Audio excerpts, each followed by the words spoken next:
The next class on our drive is optimizing your listing. So let me show you. I'll be showing us how to optimize our listing on Airbnb only. So on your own, you try,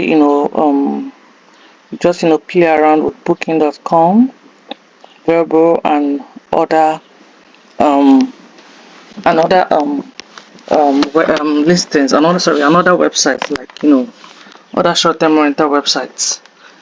So I'll just show us how to optimize listings on Airbnb alone. Then you do the other ones yourself. Right, so I've spoken about some of these things when I was teaching us how to list on Airbnb, how to list our properties on Airbnb. So but let's just go into it now. So basically Airbnb will show us like things that we need to do to attract more bookings.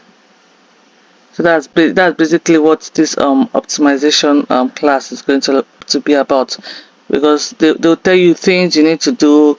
You do align pets, your minimum nights, minimum stay should be at least one night. Just basically things that would make you, that would push your listing to like the top.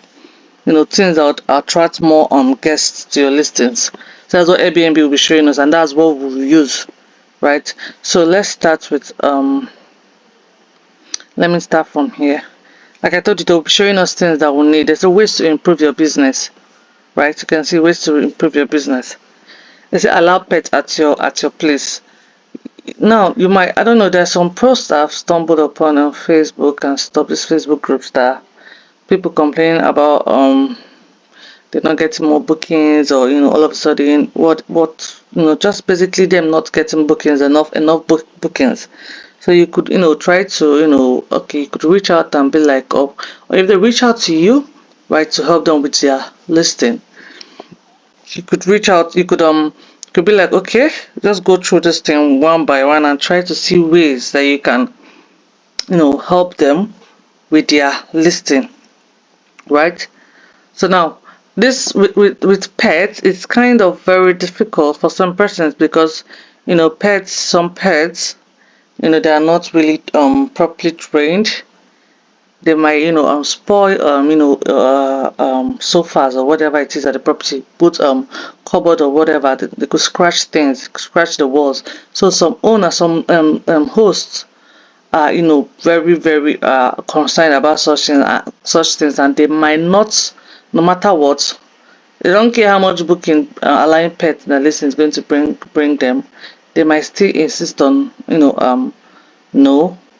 But that's, so aside from pet, because most of the time people traveling in groups, families, not just families, you could even see someone just alone and has probably a dog or something, or a cat, and he doesn't have any place to keep it, those kind of persons, right? So they really need to travel with their dog, travel with their pets wherever they are going, and they need accommodation that can allow pets.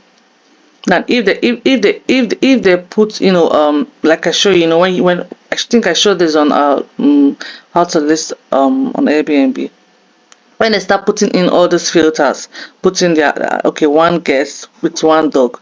Now for those of us that our listings don't allow pets, they won't even show up our listings at all, right? So this is like one of the advantages of allow pets in your place, because is to bring up your listings where people put in the search, put I am one dog or one cat or whatever animal it is they are bringing. So these are like one of the advantages of allowing pets at your place. Because for people that can't travel without, that can't go anywhere rather without their pets, they need houses that can accommodate them. Some of them are actually very very trained. Some pets are actually very very trained. Like they don't harm or hurt.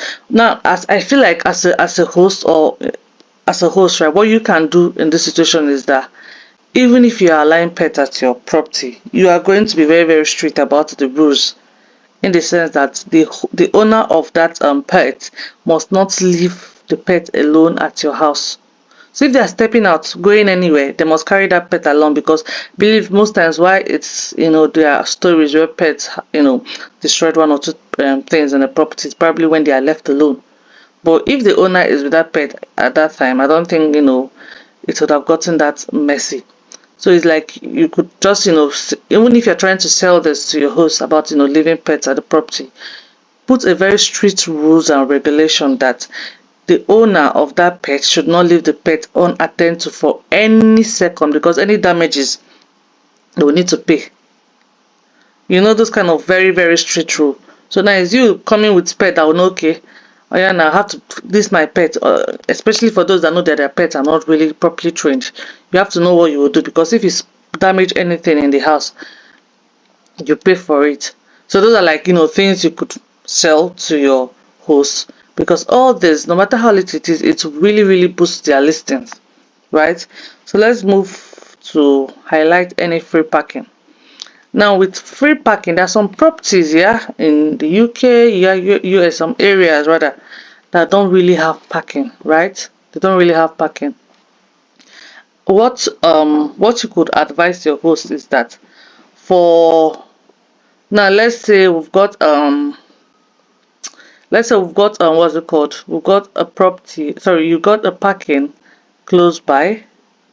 Because sometimes for properties that don't have parking, there's usually like, a park somewhere where, or secure parking somewhere where they need to pay for it.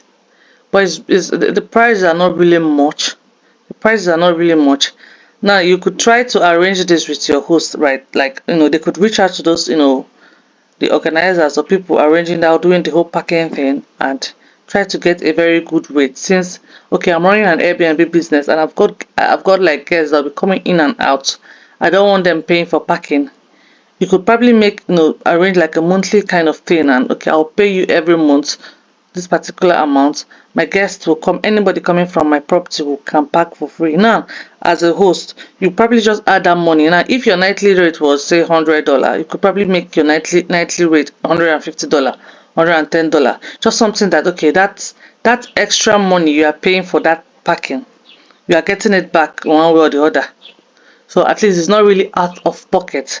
Now you're not, now in your on your listing, you to show that, on your listing to show that you have parking, like you have parking available, because these are things guests search. I don't want to go back to how to search this, but these are things guests search for. They'll search, okay,